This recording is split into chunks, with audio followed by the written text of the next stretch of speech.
We are at the 17th Pan-American Congress of Les Clefs Concierges in Las Vegas, Nevada, where we have just heard Jeff Wielgopolan, Director of Executive Training for Forbes Travel Guide, talk to more than 500 concierges about the standards that Forbes looks for and what makes a top luxury resort and hotel. Jeff, welcome. Thank you very much. There's a mystique to how do you become a five-star hotel. There's only 59 of them rated in the world. Can you share a little bit of that with us? I think that what a five-star hotel exhibits is a sense of consistency, that as a guest that you're able to experience the quality of the product of the hotel throughout all of the departments, that it's not one shining star, not one shining department, but as a guest you can experience the hotel and it's easy and it's effortless and you're able to experience the personality of what that hotel has to offer and really get to the heart of what really good service means. Certainly at a 4-star level, those are excellent and outstanding hotels. I think the difference between a 4 or a 5 is just that sense of magic and that sense of pride and the passion and enthusiasm the staff are very able to share with your guests. And people don't realize what it takes and how many standards and what is involved in being an inspector and what a kind of evaluation is involved in securing those stars. Sure, I think that everyone always thinks that being the inspector is always the dream job, but it's a lot of work. I mean, there's a lot to remember and to report, and within a typical hotel inspection there are 580 standards, which are divided over 18 different departments. So for rooms, you have, of course, reservations, arrival, departure. For housekeeping section, housekeeping daily, turn down, guest room conditions, etc. For food and beverage, the bar and the lounge, in-room dining.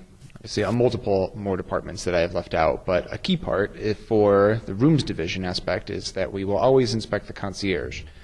And to have someone on staff who's so knowledgeable about local dining and special events and shows and entertainment, as well as the hotel, that it's such a luxury that we test it twice. And it's the only department in the entire hotel that actually gets evaluated 2 separate times.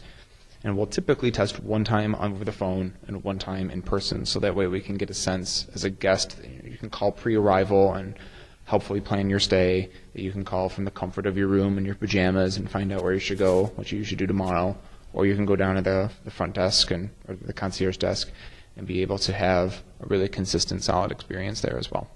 And what are some of the things your inspectors look for in evaluating the concierge? Our audience here are Les Clefs concierge, considered some of the best of the best. But they're always wanting to learn, and what does it take? And what are the things you look for that make either a positive or not so positive difference? I think the most important part is just don't overthink it. Like, we're in hospitality. And always just bring it back to that I think at the end of the day, your guests just want people to smile, and they want people to be confident in the information that they deliver, that they want you to pay attention to them, they want you to show some interest and be anticipatory, to be personal and approachable. I think that in a day and age where it's so difficult to get people to pay attention, that our attention spans are so short with our cell phones and everything else, to have somebody that actually just genuinely is engaged and genuinely listens and cares about you and wants to set you up for success is so important. That I think that at the end of the day, I mean, that's really it. I mean, just don't overthink it. Just keep it really fresh and easy and just be able to read your guest and respond appropriately.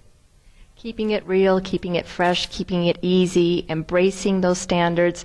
Les Clefs, the standard of excellence, and Forbes, keeping those standards excellent and challenging people to keep them up there. Jeff Wielgopolan, the Director of Executive Training for Forbes Travel Guide. Thank you so much, Jeff. My pleasure. Thank you.